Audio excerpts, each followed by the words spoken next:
মা হওয়ার পরে আমি কিছু প্রশ্নে প্রচুর পরিমাণ বিরক্ত হই। যেমন যদি কেউ আমাকে ভালোবেসে দায়িত্ব নিয়ে বা যে কোনো উপায়ে বলে যে তুমি তোমার বাচ্চার খেয়াল নাও না, যত্ন নেও না, এইসব প্রশ্ন আমার খুবই খারাপ লাগে। কারণ একটা মা তার বাচ্চাদের সর্বোচ্চ দেওয়ার চেষ্টা করে বা তার বাচ্চাদের জন্য সর্বোচ্চ করার চেষ্টা করে, তারপর যদি কিছু ত্রুটি হয়, কারণ সে শুধু মা না, সে একটা মানুষ, সেটা মানুষের বুঝতে হবে।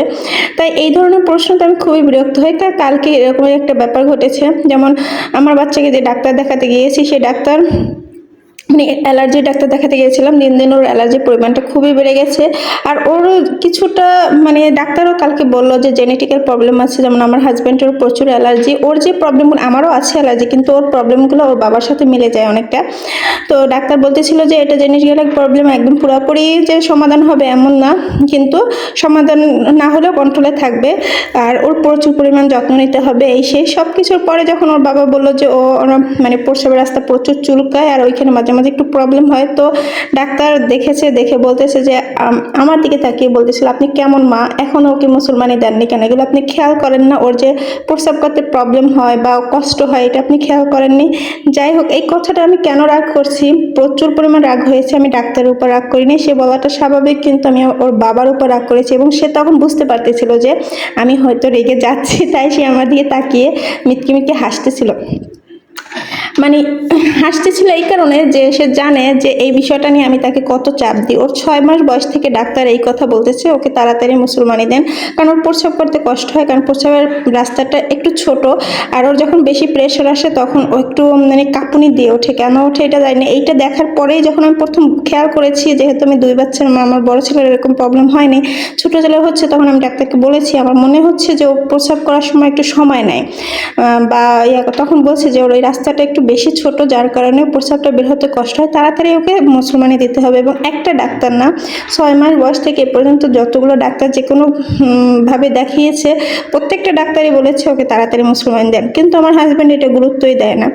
তো সেও ব্যস্ত, আমি জানি, তার ব্যস্ততাটাও আমি বুঝি, কিন্তু সবচেয়ে খারাপ লাগার বিষয় কি জানেন, মা হওয়া মাঝে মাঝে মনে হয় একটা অপরাধ। বাচ্চা ব্যথা পেল বা মানে আমার সাথে এমন হয়েছে যে বাবু ব্যথা পেয়েছে, ওর বাবা এমনভাবে তাকিয়েছে যে ও পড়ে যায়নি, আমি ফেলে দিয়েছি, এরকম হয়েছে যে তখন খুব খারাপ লাগছে। বা আমি এই বিষয়টা নিয়ে অনেক কিছুই ফেস করেছি যে বাচ্চা ব্যথা পেয়েছে, আমি বকা শুনেছি অনেকবার। কিন্তু মা হওয়া কি অপরাধ? সবসময় মায়ের দিকেই কেন আঙুলটা তোলা হয়? কেন এভাবেই সরাসরি বলা হয় আপনি কেমন মা, যে আপনি খেয়াল করেননি বা এই বিষয়ে সতর্ক হননি? মানে মাকেই কেন বলতে হবে? খেয়াল করার তো আরও মানুষ, মানে আরও মানুষ আমার না থাকুক, বাবাকেও তো বলতে পারে, কিন্তু এভাবেই বা কেন শুনতে হবে? আর বললাম না, এই প্রথম এই ঘটনা হয়েছে বলে যে আমি কষ্ট পেয়েছি বা খারাপ লেগেছে এমন না। এরকম প্রশ্ন ব্যথা পাওয়ার পরে আমার আর একবার হয়েছিল, বাবু দাঁত পড়ে গিয়েছিল, তখন আমি আমার হাজব্যান্ডকে তার ফ্রেন্ডের সাথে কথা বলতে শুনতেছি, আর আমি পাশে বসা, সে বলতেছিল ওর মা কোথায় ছিল, চোখে দেখেনি, এরকম একটা প্রশ্ন। মানে এই বিষয়গুলো এত খারাপ লাগে, আমি আপনাদের বোঝাতে পারবো না। যাই হোক, এই ভিডিওটা হলো মানে আমি যখন আসলাম বাসায়, 11টার সময় বের হয়ে 4টার সময় আসলাম। আসার পরে আসলে বাসায় একটু বিরিয়ানি ছিল, বিরিয়ানি, কারণ যেহেতু রান্নাবান্নার সময় ছিল না, বিরিয়ানি দিয়েই আমার দুপুরটা কাটিয়ে দিলাম। আর বিশ্বাস করুন, ডাক্তার দেখাতে গিয়ে আমার সবচেয়ে যেই বাসটা হয়েছে সেটা হলো যে ডাক্তারের ভিজিট ছিল 2500 টাকা, ব্যাপার সেইটা না। মানে ওনারা আসলে স্কিন ডাক্তার দেখাতে যাওয়ার আগেই আমার হাজব্যান্ড বলছিল যে ভিজিটেরও সমস্যা না, সমস্যা হবে দেখবা যে ওকে যে প্রোডাক্টগুলো দিবে ওইটার কি দাম।